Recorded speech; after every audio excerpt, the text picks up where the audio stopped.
نماز ظہر پڑھنے کے فوراً بعد ایک ایسی تسبیح آپ کو پڑھنی ہے جس کو پڑھنے سے غیب سے 700 کروڑ آپ تک پہنچ جائیں گے۔ سینے کا راز پہلی بار بتا رہا ہوں۔ اعوذ باللہ من الشیطان الرجیم، بسم اللہ الرحمن الرحیم۔ ناظرین، قرآن مجید کے اندر ایک سورت ہے، اس سورت سے اللہ پاک کو اتنی محبت ہے، یہ سورت اللہ کو اتنی عزیز ہے اور یہ سورت اللہ کو اتنی پسند ہے کہ جو میرا بھائی، جو میری بہن ظہر کی نماز کے بعد صرف اور صرف ایک مرتبہ اس سورت کو پڑھ کر اللہ سے ہاتھ اٹھا کر دعا مانگتا ہے تو اس کی دعا فوراً قبول ہو جاتی ہے۔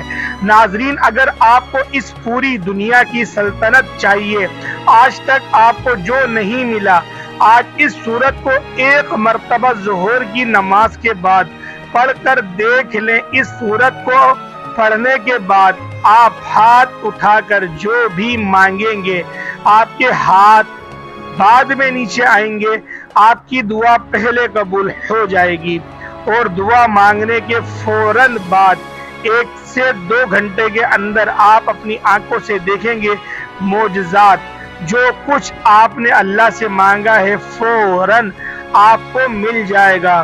ناظرین، یہ اللہ کا کلام ہے، قرآن مجید اللہ پاک کی ایک ایسی کتاب ہے جس کو اللہ پاک نے دنیا کے شروع ہونے سے آج تک اور تا قیامت تک اس کی حفاظت خود کرنے کا عہد کیا ہے۔ یعنی جب سے یہ کائنات بنی ہے 4 کتابیں نازل ہوئی ہیں، تورات، زبور، انجیل، قرآن مجید۔ باقی جو 3 کتابیں ہیں ان میں تبدیلیاں ہو چکی ہیں، اب ان پر عمل کرنا ہمارے لیے خطرے سے خالی نہیں ہے، لیکن واحد قرآن مجید ایک ایسی کتاب ہے کہ جس کی حفاظت کا ذمہ اللہ نے لے رکھا ہے۔ میرا اللہ قرآن میں فرماتا ہے، میں جسے چاہوں بیٹے عطا کر دوں، جسے چاہوں بیٹیاں عطا کر دوں، جسے چاہوں دونوں ہی عطا کر دوں، جسے چاہوں کچھ بھی نہ عطا کروں، جسے چاہوں عزت دوں، جسے چاہوں ذلیل کر دوں، جس کو چاہوں رزق کھول دوں، جس کا چاہوں رزق تنگ کر دوں۔ تو ناظرین، یہ میرے اللہ نے قرآن میں واضح آیتوں میں بتا دیا ہے۔ ہمیں قرآن مجید کی ایک ایک جو آیت ہے، ایک ایک جو زبردست زیر ہے، پیش ہے، وہ حق ہے، سچ ہے۔ اور اس قرآن مجید میں اتنی برکت ہے، اتنی طاقت ہے کہ ایک مرتبہ اگر اس قرآن کو جو شخص اپنے سینے سے لگا لیتا ہے تو پھر اس دنیا کو کوئی ایسی چیز نہیں ہے جو اس کو حاصل نہ ہوگی، اور دنیا کی تمام پریشانیاں ختم ہو جائیں گی۔ ناظرین، آج قرآن مجید کی ایک مختصر سی سورت کا وظیفہ ہے آپ کی خدمت میں لے کر حاضر ہوا ہوں، اور اس سورت کی برکت یہ ہے کہ اگر آپ کو دولت کی ضرورت ہے، پیسوں کی شدید ضرورت ہے، اس کو ذاتی گھر کی شدید ضرورت ہے، کیونکہ ذاتی گھر ایک بہت اہم ترین چیز ہے ناظرین۔ اور آج کے اس جدید دور میں، آج کے اس مادی دور میں سمجھتا ہوں خوش نصیب لوگ ہیں کہ جن کا ذاتی گھر ہے، تو جن کا نہیں ہے آج اس عمل کو کر کے ایک مرتبہ ہاتھ اٹھا کر اللہ سے مانگ لو، آپ کو 1 مہینے کے اندر اندر آپ کا ذاتی گھر مل جائے گا۔ کیونکہ کرائے کے گھر میں رہنا بھی ایک بہت ہی بڑی پریشانی ہے ناظرین۔ ہر گھڑی دل میں خوف رہتا ہے کہ اب مالک مکان کا فون آئے گا اور وہ کہے گا کہ سامان اپنا نکال دو، اور کیونکہ ہم خود اس گھر میں شفٹ ہو رہے ہیں، یا پھر بعض اوقات ایسا بھی ہوتا ہے کہ مالک مکان کو آپ کی کوئی حرکت پسند نہیں آتی، اور اپنا جو اس کا دل ہے اس کی تسلی کے لیے آپ کو اپنے گھر سے نکال دیتا ہے۔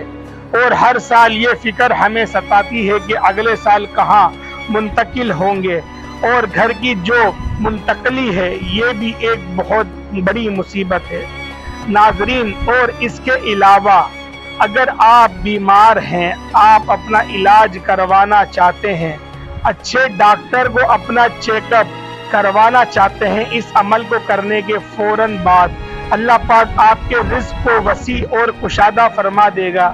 آپ کو اتنی دولت ملے گی کہ آپ اس دنیا کے महंगे तरीन अस्पतालों में अपना इलाज करवा सकेंगे, आप अच्छा और मेयारी खाना खा सकेंगे, अच्छे घर में रह सकेंगे, अच्छा लिबास पहन सकेंगे, और आपका जो एक जाती जो शानदार सवारी है, आपको एक अच्छी गाड़ी मिलेगी, कारोबार में इतनी बरकत होगी कि आप दिन दुगनी रात चुगनी तरक्की करेंगे। नाजरीन, अब वो वजीफे का तरीका बताने से पहले आप तमाम सुनने वालों से गुजारिश है, हमने एक सिलसिला आगाज किया है दुरूद पाक की बरकत से होने वाली दुआ में। अगर आप भी अपना नाम शामिल कराना चाहते हैं तो कमेंट सेक्शन में अपना नाम और जिस मकसद के लिए दुआ करवानी है वो मकसद ज़रूर लिखें, ताकि जो एक सिलसिला है, हमारा जो काफिला है, इसका हिस्सा बन जाए, ताकि हमारे जो बताए गए वज़ाइफ हैं वो आप तक पहुंच सकें और आप भी ज़िंदगी को आसान बना सकें। नाजरीन, हमने इस दुनिया को अव्वलीन तरजीह दे दी है और दीन को हमने पीछे छोड़ दिया है, और यही हमारे ज़वाल की एक बहुत बड़ी वजह है। हमारी नाकामी की एक बड़ी वजह ये भी है कि हमने अल्लाह और अल्लाह के नबी सल्लल्लाहु ताला अलैहि वसल्लम का बताया हुआ रास्ता छोड़ दिया है और दुनिया के पीछे ऐसे भाग रहे हैं, ना फर्ज नमाज की फिक्र है, ना तिलावत कुरान की फिक्र है, ना सदका और खैरात की फिक्र है।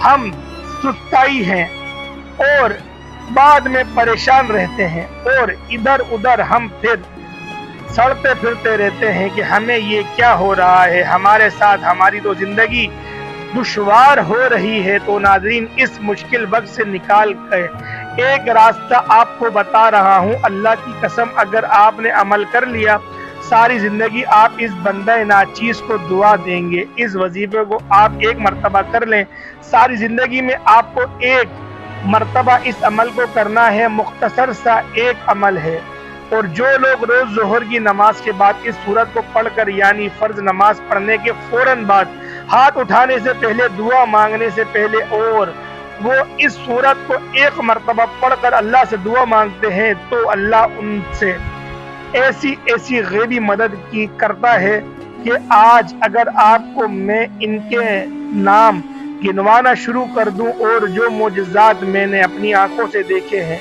जो वाक़यात मैंने सुने हैं, आपको मैं बताना शुरू कर दूं तो वक्त की कमी की वजह से आपको नहीं बता सकूंगा और वीडियो भी काफ़ी लंबी हो जाएगी।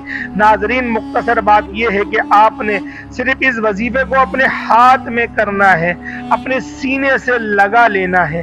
कुरान मजीद की एक सूरत का वजीफा है, जोहर की नमाज के बाद आपने करना है ये कि ये सबसे पहले तो आपने जो आप जोहर की नमाज अदा कर लें, उसकी एक और शर्त यह है कि जो भी मर्द हजरात हैं उनको ये करना है कि हर नमाज बाजमात अदा करनी है। वो बाजमात नमाज अदा करने की एक वजह यह है कि इस वजीफे का असर तभी होगा जब आप बाजमात नमाज अदा करेंगे, और ख़वातीन इस वजीफे को घर में कर सकती हैं, इनके लिए कोई इसमें पाबंदी नहीं है। लेकिन मर्दों, क्योंकि हमारे जो एक और कोताही है आजकल माशरे में जो देख रही है, वो ये कि जो मर्द हजरात हैं वो ज़्यादातर इनकी ये कोताही है और सुस्ती की वजह से मस्जिद की तरफ नहीं जाते।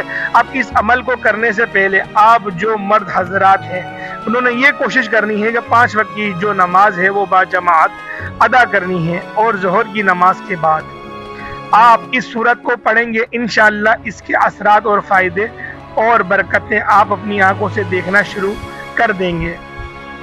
तो जब आपने जोहर की नमाज बाजमात अदा करनी है तो उसके बाद एक दुआ होती है। नाजरीन, जो फर्ज नमाज के बाद बाजमात नमाज अदा होती है तो सब हाथ उठाकर दुआ मांगते हैं, वो दुआ आपने मांगनी है। उसके बाद आपने ये अमल करना है और फिर आपने अपनी जो एक जाती दुआ है उसके लिए हाथ उठाने हैं। इसके लिए अमल का तरीका सुन लें। सबसे पहले आपने अव्वल आखिर आपने 3-3 मरतबा दुरूद इब्राहिमी पढ़ लेना है। उसके बाद आपने 10 मरतबा या रज़्ज़ाक़ ये आपने पढ़ना है, या रज़्ज़ाक़ को ये आपने 10 मरतबा पढ़ना है। और इसके बाद 10 मरतबा आपने ये छोटी सी सूरतुल कौसर, इन्ना आतैना कल कौसर फसल्ली लिरब्बिका वनहर इन्ना शानियाका वल अब्तर, ये सूरत पढ़नी है और 10 मरतबा आपने 4 कुल पढ़ने हैं। इसके बाद आपने 3 मरतबा फिर दुरूद इब्राहिमी पढ़ लेना है। फिर आप लोग हाथ उठाकर दुरूद पढ़ना स्टार्ट कर दें। हाथ उठा के आप लोग दुआ मांगना शुरू कर दें। दुआ मांगने के बाद आप लोगों ने दोबारा सूरतुल मुज़म्मिल आपने 1 मरतबा पढ़नी है। 1 मरतबा सूरतुल मुज़म्मिल पढ़नी है। फिर आप लोगों ने दोबारा दुआ मांगनी है। जो आपका मकसद हो उसको जहन में रखें, इस वजीफे को पूरा करें। इंशाअल्लाह आपकी बिगड़ी बन जाएगी, आपके मामलात हल हो जाएंगे। जो आपका मकसद है वो पूरा होगा। अल्लाह पाक आपको एक ही बार करने की बरकत से ऐसा नवाज देगा आप सोच नहीं सकते। जो तरतीब बताई गई है उसी तरतीब के साथ करना है। बाजमात नमाज पढ़नी है, उसके बाद नमाज की दुआ में भी शरीक होना है। फिर आपने अपना अमल स्टार्ट करना है, फिर दुआ मांगनी है, फिर आपने सूरह मुज़म्मिल पढ़नी है, फिर दुआ मांगनी है। इस तरीके से आप लोग इस अमल को करें। अगर कोई मेरा भाई चाहता है कि वो इस अमल को 1 हफ्ते तक करना चाहे तो वो इसको 1 हफ्ते तक कर सकता है, या फिर जब उसका दिल कर रहा है कि वो परेशान लग रहा है कि मैं परेशान होने वाला हूँ, तब वो इस अमल को कर ले। जिंदगी में एक बार इस अमल को आप लोग लाजमी करें। उम्मीद करता हूँ आज की वीडियो आपको अच्छी लगी होगी। अगर आपको वीडियो अच्छी लगी है तो उसको ज्यादा से ज्यादा लाइक करें और अपने दोस्तों के साथ शेयर करें। चैनल पर नए हैं जरूर सब्सक्राइब करें, बेल आइकन पे प्रेस करें। अस्सलाम वालेकुम व रहमतुल्लाहि व बरकातुहू।